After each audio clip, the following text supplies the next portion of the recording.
Brother G World 7_D. Yeah, I'm gonna pull up this book with the Compton's Encyclopedia. All right, the letter J. Turn to page 352.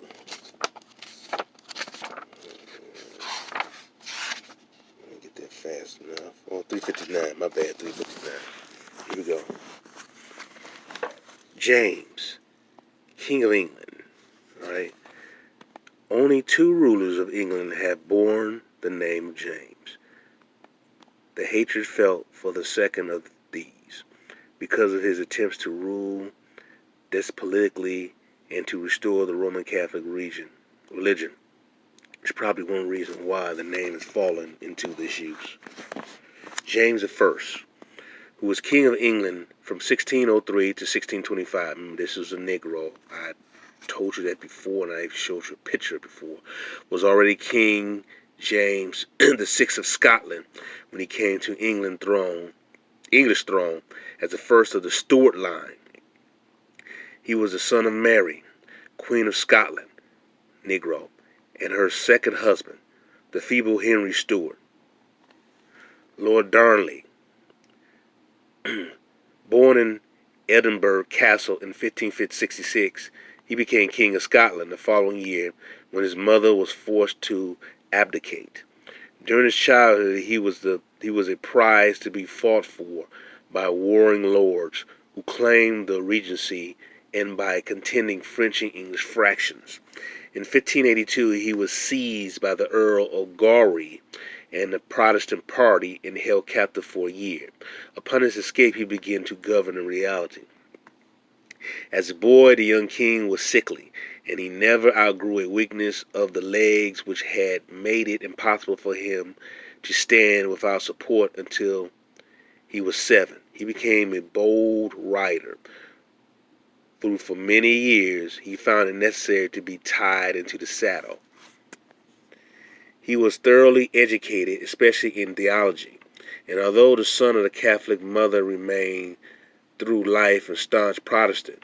When James succeeded to the English throne in 1603, on the death of Queen Elizabeth I, he was nearly 37 and prided himself on what he called his kingcraft.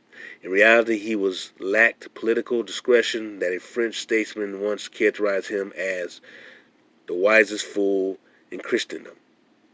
Nearly everything that James did displeased some part of the English people. He aroused their jealousy by the vain attempt to bring about a closer union of his 2 kingdoms of England and Scotland. He alienated both the Puritans and the Catholics.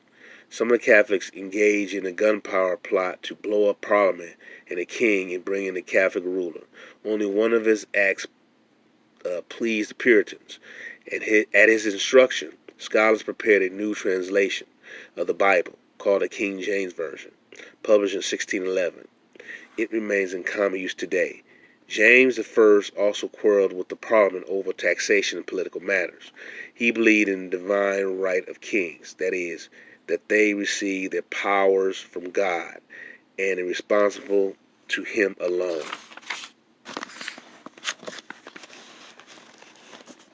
and not to their subjects. He took on the position that Parliament owed all its powers and privileges to the graciousness of the king, while Parliament claimed that these were the birthright and inheritance of the subjects of England. James wished to ally with the Catholic country of Spain and to marry his son Charles to the Spanish princess. Parliament wanted to fight Spain at sea and thus aid the German Protestants in the 30 Years' War. Not until James' plan for a Spanish alliance failed and he decided to make war upon that country did he and the Parliament agree. A year after the war began, James I died, leaving his son, Charles I, the problems he himself had been unable to solve. I'm going to go here to Jamestown.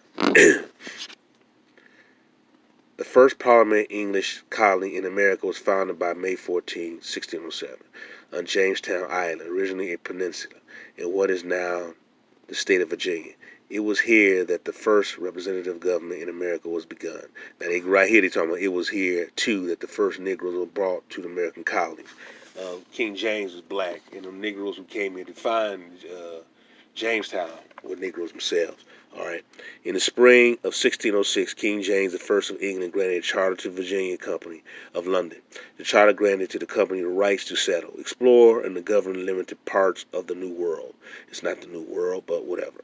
In December 20 of 1606, an expedition of about 100 men, commanded by Captain Christopher, Newport, sailed from London. On May 13th, the men arrived at a marshy peninsula 30 miles up a river which they named the James for the British king. They anchored their three small ships, Godspeed, the Discovery, and the Susan Constant, and landed on May 14th. The sailors had been instructed in London to choose the site of their settlement with care, making certain that the location was helpful and easily defended. The colonists unfortunately ignored these instructions. The site was low and unhealthy, and many soon died.